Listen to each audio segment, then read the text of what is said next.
તો બધા બાળકો મસ્તીમાં કીર્તન કરે છે. એવામાં સંડામર્ગ ગુરુજી આવ્યા. જોયું કે આ તો કીર્તન કરે છે, મારે રાજાને સમાચાર આપવા પડશે. સીધા રાજમહેલમાં પહોંચ્યા. અરે રાજન, ગજબ થઈ ગયો. શું ગજબ થયો? અરે તમારા દીકરાની બીમારી ફેલાઈ ગઈ. એના સંગમાં રહેલા બધા જ બાળકો, જુઓ તો ખરા આ વિદ્યાલયની શું હાલત કરી છે. તમે આવો. આ સાંભળતાની સાથે જ હિરણ્યકશ્યપુ કોપ કરવા લાગ્યો, ક્રોધ કરવા લાગ્યો. શ્રુત્વા તદ પ્રિયમ દૈત્યો દુસ્સહમ તનયાનયમ કોપાવેશ ચલદ ગાત્રઃ પુત્રમ હંતુમ મનોદધે. આજે તો મારા દીકરાને જીવતો જ નહીં છોડું, મારી નાખીશ. ત્યાં વિદ્યાલયમાં આવ્યા. વિદ્યાલયની પરિસ્થિતિ જોઈ, માહોલ જોઈ તો બધા બાળકો તો મસ્તીમાં નાચી રહ્યા છે, ગાઈ રહ્યા છે. ગોવિંદ મેરો હૈ, ગોપાલ મેરો હૈ, શ્રી બાકે બિહારી નંદલાલ મેરો હૈ. આ સાંભળતાની સાથે જ હિરણ્યકશ્યપુ ક્રોધમાં અટ્ટહાસ કરવા લાગ્યો. અવાજ સાંભળતાની સાથે જ કીર્તન બંધ, સન્નાટો છવાઈ ગયો. બધા બાળકો ધ્રુજવા લાગ્યા, ગભરાવા લાગ્યા. બધા જેવા હતા એવા સ્થિર થઈ ગયા.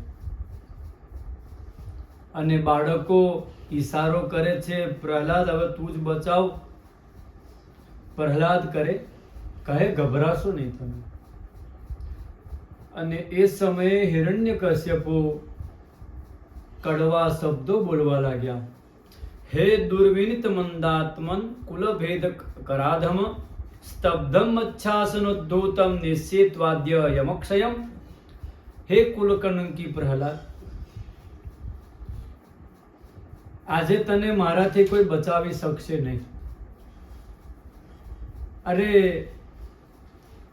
મારો અવાજ સાંભળતાની સાથે જ ત્રણેય લોકો કંપે છે, ધ્રુજે છે.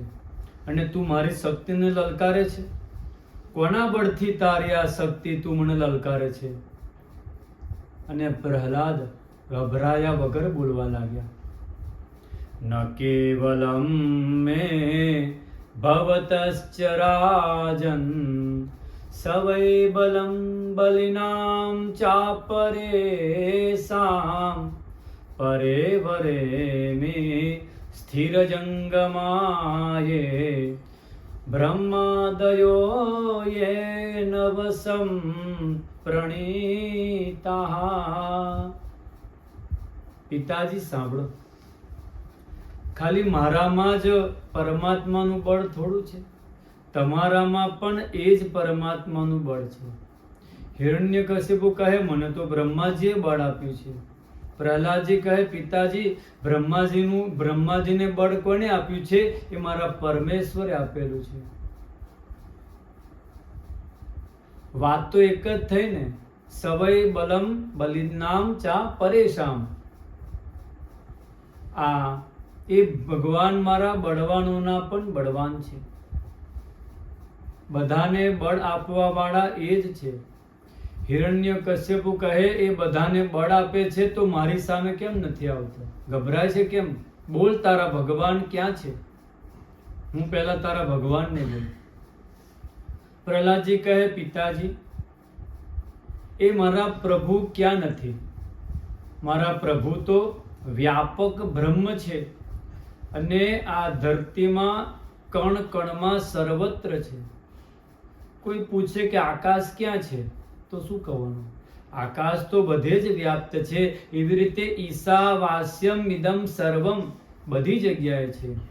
પ્રહલાદને હિરણ્યકશ્યપુ કહેવા લાગ્યા, ક્વાસવ યદિ સ સર્વત્ર કસ્માત સ્તંભેન દૃશ્યતે. જો તારો ભગવાન બધે છે તો આ થાંભલામાં કેમ દેખાતો નથી? પ્રહલાદ કહે મયા તો દૃશ્યતે, મને તો દેખાય છે. પ્રહલાદ હિરણ્યકશ્યપુ કહે મને આંધળો કે છે? તારો ભગવાન થાંભલામાં છે તો ક્યાં છે? તો ભગવાન ક્યાં? તો જ્યાં ભક્તની હા ત્યાં ભગવાન. ક્રોધથી ભરાયેલો હિરણ્યકશ્યપુ થાંભલા તરફ ચાલ્યો. આ બાજુ મનમાં પ્રહલાદજી ભગવાનનું સ્મરણ કરે. ભક્તેશ્ચેત પુરુષોત્તમે યદિ ધૃડા વેદા પ્રમાણમ યદિ સંભાવ્યંતરવર્તિનો ભગવતઃ સા પૂર્ણમાલોકદમ. જો ભગવાન પુરુષોત્તમમાં મારી સુદૃઢ ભક્તિ હોય, મતિ હોય, રતિ હોય, ગતિ છે, દ્રઢ વિશ્વાસ છે. ભક્તિ કેવી છે? સુદૃઢ ભક્તિ છે. તો સુદૃઢ ભક્તિ કોને કહેવાય?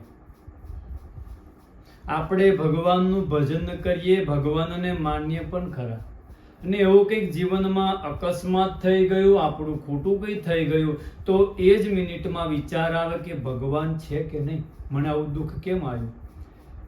આપણી ભક્તિ એ ક્યારેક હાલી પણ જાય. જેમ આપણે દિવાલમાં કોઈ જગ્યાએ ખીલી મારી, એક હથોડીનો ઘા કર્યો એટલે થોડી દિવાલમાં ઘૂસી અને આપણે હલાવી જોઈએ. આ તો હજુ હલે છે, તો ફરીથી બીજો હથોડો માર્યો, આખી અંદર ખાસી એવી અંદર જતી રહી અને હલાવી જોઈ, હવે હલતી નથી. સમજીએ કે હવે હથોડી મારવાની જરૂર નથી. આ જે ખીલી છે ને એ દિવાલમાં સુદૃઢ થઈ ગઈ, નીકળવાની નથી. તો આવી જ રીતે સંસારમાં ગમે તેવા સંકટો આપણને આવે, પરંતુ આપણી ભક્તિ સહેજ પણ ડગે નહીં ને, એને સુદૃઢ ભક્તિ કહેવાય. ભક્તિશ્ચેત પુરુષોત્તમે યદિ દ્રઢા. પ્રહલાદજી કહે, જો મારી ભક્તિ ભગવાનના ચરણોમાં સુદૃઢ છે, વેદો પ્રમાણ છે, કદાચ વેદા પ્રમાણમ યદિ, વેદોના ઘણા વચનો બતાવ્યા કે ઈશા વાસ્યમિદમ સર્વમ સર્વમ ખલવિદમ બ્રહ્માશી સર્વમ વિષ્ણુમયમ જગત હરિવ્યાપક સર્વત્ર સમાના. આ બધા જે વચનો છે એ પરમાત્માના વ્યાપકતાનું વર્ણન કરે. જો આ વચનો સત્ય છે તો આ થાંભલામાં રહેલા ભગવાન પ્રગટ થઈ જાય. અને આવી પ્રાર્થના પ્રહલાદજી કરે.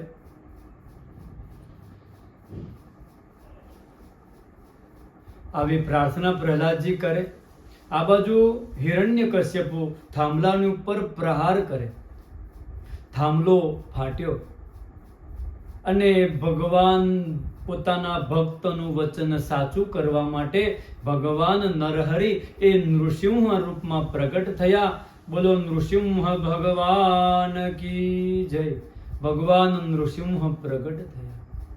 ભયાનક ભગવાનનું રૂપ પ્રગટ થયું. જે થાંભલામાં અણુ પરમાણુ પણ પ્રવેશ ન કરી શકે એ આ થાંભલાની અંદર ભગવાન વિકરાળ રૂપમાં પ્રગટ થયા. તો વિચારો ભગવાન કેટલા સૂક્ષ્મ છે. અહો રણિયાન મહતો મહિયાન. ભગવાન અણુથી પણ અણુ છે અને મહાનથી પણ મહાન છે. જે થાંભલામાં અણુનો પણ પ્રવેશ શક્ય નથી, અને એ આ થાંભલામાંથી ભગવાન પ્રગટ થયા નૃસિંહના રૂપમાં. તો ભગવાન કેટલા સૂક્ષ્મ રૂપમાં બેઠેલા હતા. ભયંકર સિંહનું મુખ લાંબા, એમના નખ વિશાળ, નરનો દેહ અને સિંહનું મુખ, આવા નર અને સિંહનો ભેગા થયા ભગવાન નૃસિંહ થયા. તો નૃસિંહ ભગવાન ગર્જના કરે. બધા અસુરો ભગવાન નૃસિંહની ગર્જના સાંભળતાની સાથે જ મૂર્છિત થયા. અરે હિરણ્યકશ્યપ પણ ગભરાયો. મનમાં વિચાર્યું, હું કેમ ગભરાઉં? મને તો બ્રહ્માજીના વરદાનો છે, મને શું કરવાના છે? અને ખરેખર આનો ભગવાન પણ જબરો બહુરૂપી જેવો છે. આવું સ્વરૂપ તો જીવનમાં મેં ક્યારેય જોયું જ નથી. અને ખડગ ઉઠાવી ભગવાન ઉપર પ્રહાર કરવા જાય અને ત્યાર પછી જ્યારે કરે છે ભગવાનની ઉપર હુમલો ત્યારે શું થાય છે એ આપણે આગળ સમજીશું. જય શ્રી કૃષ્ણ.